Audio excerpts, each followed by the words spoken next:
Bursting lets you send the right report to the right person automatically.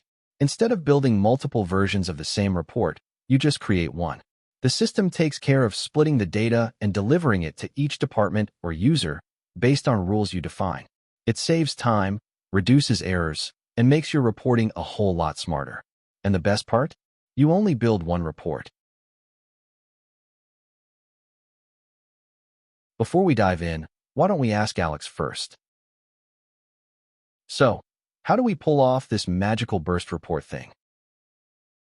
If you want to dive deeper, the details are right here, but for now, I'll show you everything step by step. All right, let's open up Advanced Reporting, the place where the magic happens. As always, we kick things off like any good report, with a clean template and, of course, the HxGN package. Gotta keep it classic.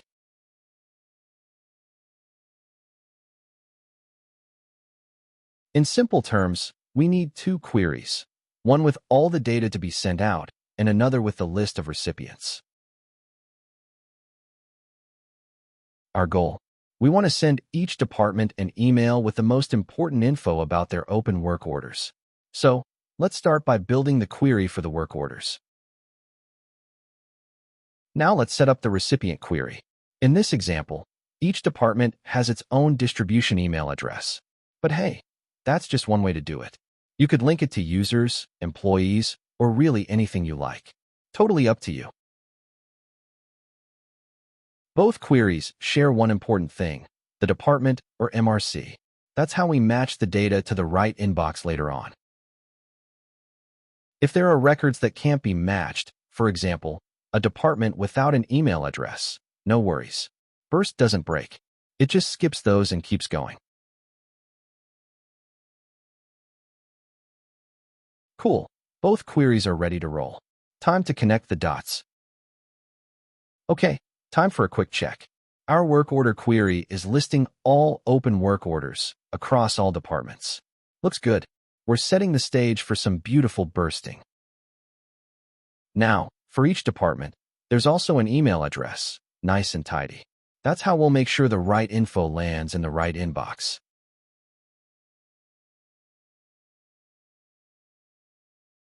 All right, here's where things get interesting. So far, it's all been business as usual. For the bursting setup, we tell the system three things. First, what data should be sent. Second, who should receive it. And third, the most important part, how they're connected. In our case, that's the department or MRC. And for the execution, yep, we'll add the grouping here too. Now let's create a layout for the page. Nothing fancy. Just a title at the top, a bit of spacing, and then a list. We'll fill that list with the results from our query.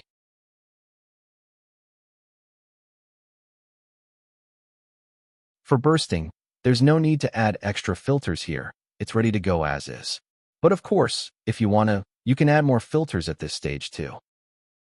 And sure, you can show nice descriptions instead of cryptic codes here. It's just for the user's eyes. Burst doesn't care either way. This is just a simple example. Of course, you can still do everything the way you normally would. Let's do a quick preview. Here's how it looks for now. No bursting magic just yet. That comes later when we run the actual job. Let's group things up a little, purely for looks. Bursting doesn't care, but we do. Now we're creating a job, just like we always do. Nothing new here. Select the report, set the output format, and then, the magic switch, turn on bursting. We can leave the options as they are. The default settings usually work fine, unless you're expecting performance issues. One important setting, though, is the key limit. This defines how many keys, in our case, departments, will be processed. Let's polish the email a bit. Just tick the box if you want the report to be attached. Totally optional. But hey, it's all about presentation. And that's it. Everything's set up. Of course, you can also add scheduling, automation, and all the extras as needed. Okay, moment of truth. Let's run a quick test and see if the magic actually happens. Boom, the email's in, and yep, I've got the report for my department, just as planned. Interested? We're happy to help you take your reporting to the next level.